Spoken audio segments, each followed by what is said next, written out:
Hello everyone, Denise Carpenter from lotuswings.ca here, and we're going to continue today on our playlist, Conversations with Denise.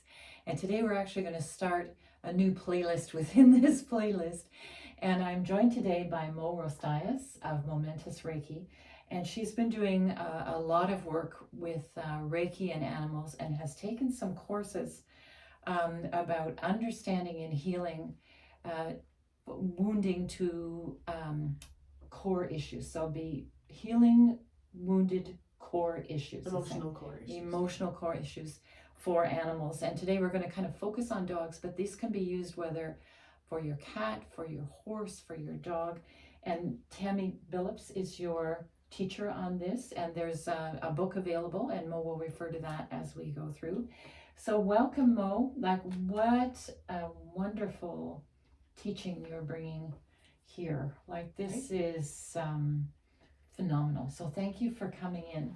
So let's discuss a little bit about healing emotional core wounds and what that might look like, and then take that and move into how you would walk someone through that process. For sure. So I adore Tammy Billups, is a pioneer when it comes to understanding animal, human, emotional, and energy relationships.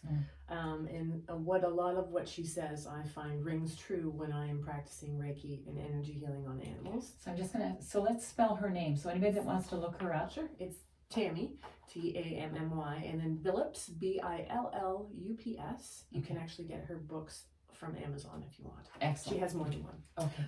And so she talks about the unhealed emotional wounds that animals can have, and how that comes out into different behaviors. And humans have the same thing. And one of my passions is to get people to understand and have the patience to deal with animals in their own time and understand that they're beings and they have emotions and energy too, and that perhaps we have unconsciously not assisted them on healing their wounds as you would with another human being. So there's wounds of abandonment or betrayal or terror and evasiveness, basically not allowing your animal to be who they really are as well. And these things can be developed from things like birth trauma, from not being with their mother long enough, from not getting their needs met, and physical trauma and abuse. Okay. So they will cover up their emotions just like people do. And they also, if they don't let those emotions go, then they get buried deep, and then they're a behavior problem. What is fascinating is that often animals will mirror our wounds. So you will be attracted to animals who share the core emotional wound that you have. Isn't that fascinating? Yeah, I get goosebumps just talking about it. So the good news is that animals aren't nearly as attached to their emotional wounds as we are. So they'll release them really well. They trust the energetic healing. And as Tammy points out, they're more right brain centered, which is creative, intuitive, and they can understand and feel the vibrations of energy and frequency. So she created these different profiles to help us understand and love and give compassion and patience to our animals so that you can both heal together. What a wonderful undertaking. Well, it just proves how supportive our relationships with our animals are. Oh, yeah. And that there's a reason that you have the animals that you do. So she has many behavior types, but the one I wanted to talk to you about today is the sensitive one. Okay. So just like people, you're not categorized into just one type. I have a dog now, Clyde. He is a sensitive dog. He's also a few other things, but he's definitely a sensitive dog. And their main thing is that they are sponges. They're like animal empaths. And they absorb your emotions and your wounds. And so a lot of times this can come from invasiveness when they're younger, or being over-controlled. A relationship that I had may have developed some of those things. They could have come from a past life. Anyways, he definitely was a protector and has turned out to be far more sensitive than I ever realized. So with the sensitive ones, what they can do, the behaviors that they show is that one of them is if you have people come to your house, they might run away and not want to see those people because their energy might be too much for them. They might be all over their person. They might, especially if you're upset, they want to help heal your wound, heal whatever it is. They want you to feel better. And if that doesn't get resolved, if their emotional wound about being sensitive doesn't get resolved, they become clingy because your energy is the only one that they know. And even though it might be intense, they still have to be there. And sometimes we have a tendency to unconsciously be more invasive with these animals, right? They're sensitive, so we have to protect them. So we need to pull them towards us. We need to pick them up. Those kinds of things. When in fact they don't want that. So, people sometimes with little dogs, they'll see a bigger dog and they'll pick them up because their little dog is barking. But if you look at the little dog, the tail's going and it wants to see the big dog. But the people think, oh, danger, it's barking because of danger, without actually taking a second to go, oh, they're very excited. They want to see them.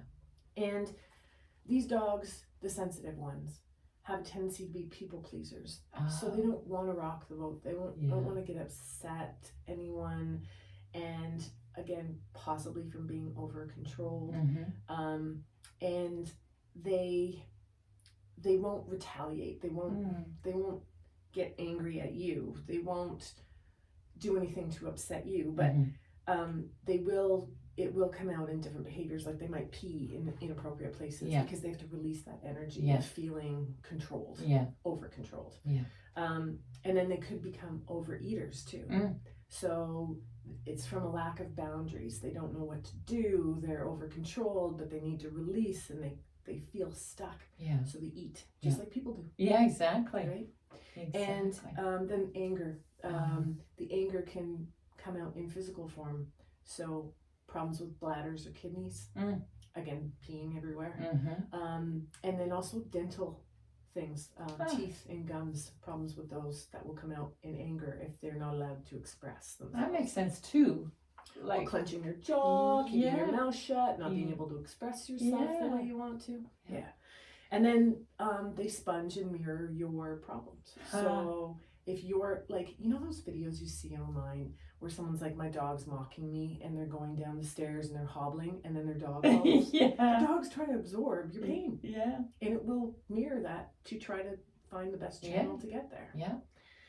So they're not making fun of you. No. I'm just thinking of, I have the clients that come in with let's say, the heavy diseases like cancer. And if they have a dog, often they'll bring their dog in with them, and the dog will often develop cancer. So that's a sensitive dog trying to absorb your problem and help their person heal. Absolutely. Okay. And then so Tammy's come up with ways to help them heal. So one of them is to respect and honor their wishes. Now, this is about having the time when you're walking your dog and allowing them to sniff. Giving them time to sniff. It's what they do. It's how they communicate. We have a place near where I live, and we call it Communication Corner, because all the dogs want to go there. They all pee there, and it's like getting their email, like getting messages from everybody, and allowing them to do that. Letting them be fascinated by squirrels, and giving them time to pee. Like my boy, I gotta walk him around for a bit before he pees. But I'm not on him. You have to pee now because mommy's late. That's not his problem. That's my problem. So I can't. And sometimes when you say you need to do this now, they'll shirk because they don't know what's going on. So give them the time to be themselves. And be patient. For some reason, we feel the need to have timelines on other beings, and they don't get those. That's not how they work. So just being patient with them. And I'm sure some dogs could pee upon request. Just like Buddy did.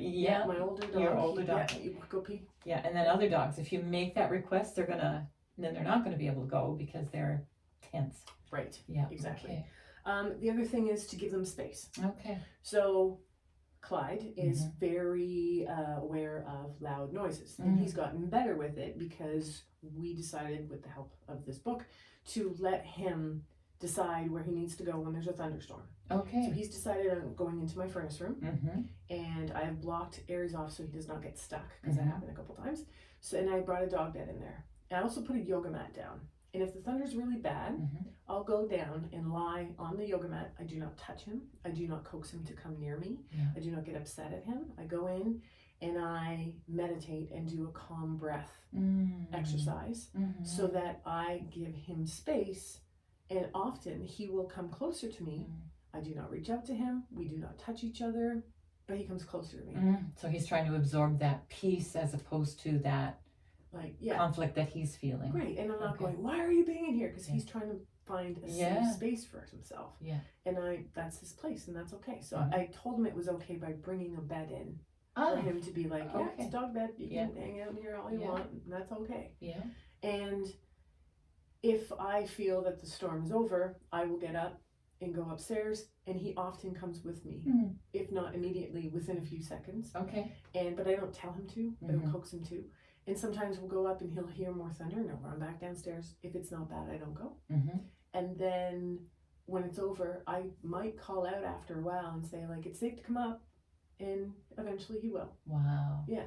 And he's getting better at it. So he's not as scared as he used to be. And he's not very old, is he? He's almost 4. So he's really not that old. Okay, no. I'm just thinking, like, for the sensitives, like, even with children or with people, you don't tune into how sensitive they really are until they've been with you for a while. Yeah. And then you start to notice, oh, this is a sign of this dog is really picking up things in a big way and acting out in that way. Yeah. So it'll take a while to figure out that a sensitive dog is a sensitive. Sometimes animals are all very sensitive, so they know when there's storms coming before we do. They know when there's like danger coming before we do. So they might act really, full moons. I don't know if cats do it, but dogs sometimes are just like, and people, they're a little crazy. So they do the same kind of thing. Yeah. But for some reason, we've been led to believe that it doesn't matter how they act. Until it bothers us. Yeah. And then all of a sudden it's an issue. Yeah.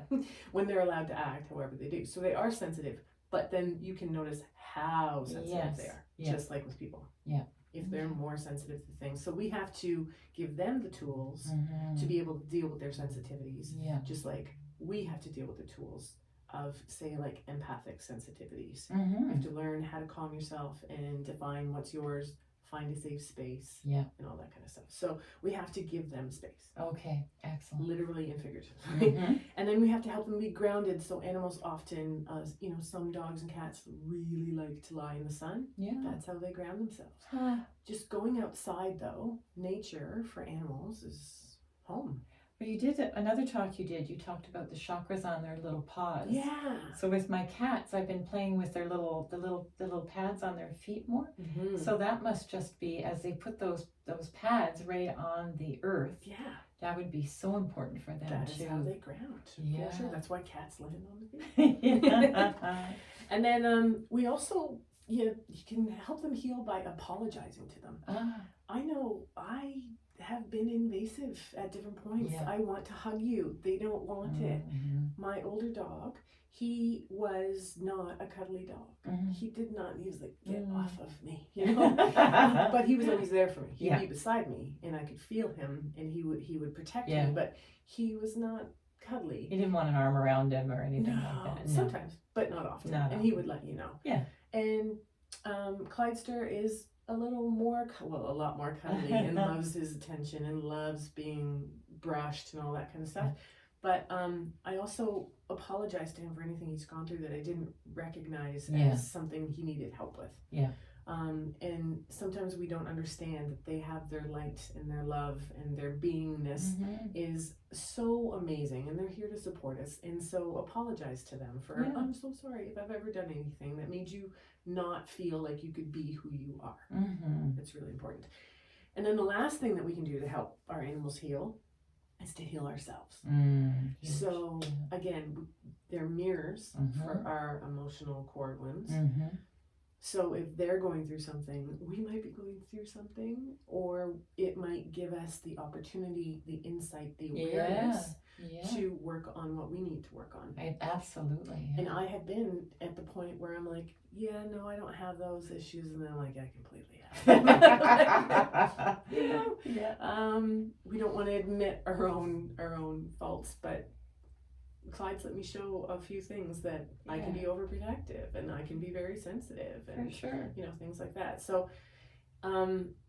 that's just one of the behavior types that we can see in animals, and it's just one way of trying to help them heal, so that you can grow together. So it's all about having the love, the compassion, and the insight to be able to recognize and then heal together. Because also when I Reiki animals, they will release very quickly, but if their humans don't do the work too, it's just going to come full cycle again, and they're going to have the issues again. So we need to heal together. We're together for a reason. You picked them for a reason. They picked you. A lot of people say, you know, my rescue dog rescued me. There's a reason. So the sensitive one is a very common one. That's why I wanted to start with that one. Plus it's close to my heart. Absolutely.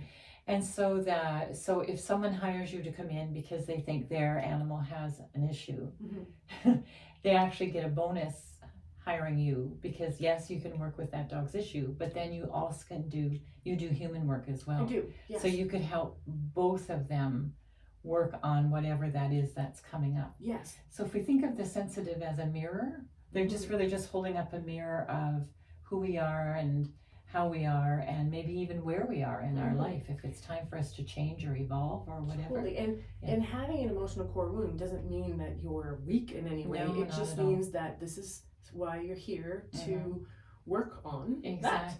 And it doesn't have to be like, I'm an empath. It's not a weakness, it's a gift. Absolutely. It's not a detriment. No. It's not bad to be sensitive. No. But you just have to learn how to deal with it. Like Clyde needs time away. I also need quiet time. You know? And you have to deal with the energy around you. I've been places where it's too much and I have to leave. And that's okay. Absolutely. But same thing for animals. So they're just holding up things for us to look at and deal with. Often they're ignored. And so it's like one of my big things to help people understand their animals more so they can understand themselves. Excellent. So today we talked about the sensitive. So can you rhyme off a couple more of the ones that we will? There's the protector, which is definitely part of what my boy is, and then there's the needy one. There's the perfectionist. Isn't that interesting? You know, show dogs and police dogs and police horses. Like anybody that's got to be in the public is probably got it. The ones that come and stay and do not breathe until like they're constantly looking at you. They're gonna have some issues too. Wow. It's like A-type people. This is fascinating, Mo. Fascinating. So so it's Tammy Billups. Billups. You can go to Amazon, find her on there, do some research, call you. So if anyone wanted to book a session or just talk about how to approach this, how would they do that? You could go to my website, which is www.momentusreiki.ca. That's MOMENTOUS Reiki REIKI.ca. Or give me a shout. My number's on there, and or drop me an email, and I can definitely more than happy to talk to you about it, and know that I'm there to support you and your animals. I just see this as such a healing for the planet. Oh my gosh. As we start to become more consciously aware of how connected we really are to everything and everyone around us. Like this type of work, Mo, is monumental there. It is. So thank you for doing it. So grateful to be able to do it. Oh, I bet it's going to be fun and interesting. Absolutely. Wonderful. So thank you for joining us today. Thank you for having me. We'll look forward. We'll schedule when our next one will come back, and you can just follow the playlist. We'll call this playlist Understanding and Healing Emotional Core Wounds. We'll just put that up on the YouTube channel. Great. And Mo will be up on Facebook. We might be able to get some of these up on your practitioner page on the Lotus Wings site. and you'll put this up on your website as Yes. well. So there's lots of ways to connect, lots of teachings to be had just by listening to the video and by maybe just having conversation. Yeah, absolutely. Wonderful. So if you found this helpful, please like and subscribe to my channel. And if you'd like notifications of new videos, please just tap on the bell there. And again, thank you, Mo, for coming in. Thank you for having me. Oh, it's a pleasure. Always a pleasure. Namaste.